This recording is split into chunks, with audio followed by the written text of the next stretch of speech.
Hi there, Ken Goodevans here with some more Kenny's Carrots. This is episode number 26, and today our topic is sin and autonomy. Sin and autonomy. We're going to be reading just some brief passages from Christopher Watkins' Biblical Critical Theory as we work our way through this book. Again, Kenny's Carrots number 26. Thanks for joining us. Take a listen. The Bible offers a range of images to help us understand different facets of the reality of sin. Sin is lawlessness. Sin is rebellion. Sin is exchanging God for something created. Sin is transgressing a limit.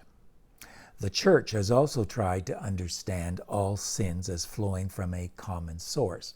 For Augustine, for example, pride is the origin of all sin. Among those different ways of understanding sin, the one which I want to dwell in the light of Genesis 3 is that sin is autonomy. The word comes from the Greek term autos, meaning self, and nomos, meaning law.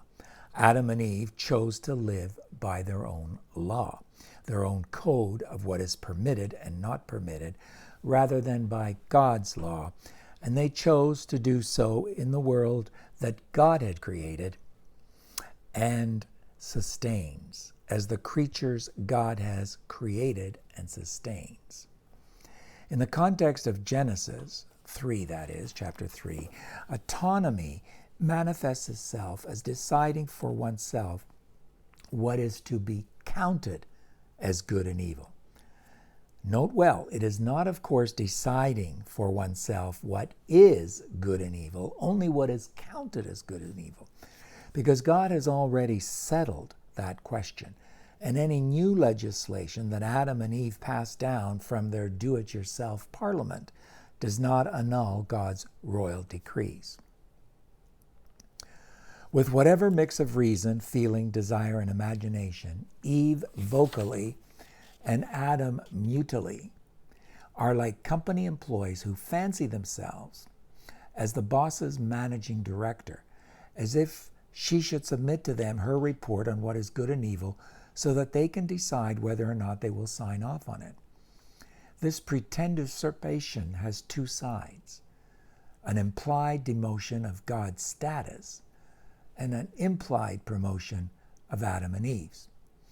In terms of the first, D.A. Carson has coined the term the de-godding of God to describe this autonomous attitude and its effects. The freedom and glory of man is won, or so the poet Swinburne in his Hymn of Man thinks, at the cost of the death of God. The same desire for autonomy is evident in those who say that unless God shows himself to them in such and such a way, they will not countenance believing in him. This is to suggest that God must treat us as the ultimate arbiters of what is acceptable proof, regardless of what God himself may or may not have to say on the matter, and meet us on our own terms before there can be any question of faith. Translated into religious language, this comes out as, quote, God, if you bow down to me as your God, I will then and only then bow down to you, and in so doing validate my own superior judgment, end of quote. C.S. Lewis clarifies this dynamic through the lens of courtroom metaphor. Ancient humanity approached God as its judge, but for modern humanity, God is in the dock. Whether humanity decides to condemn or to acquit the deity, God is still the accused. And autonomous humans wield the judge's gavel, following an age-old example of Adam and Eve.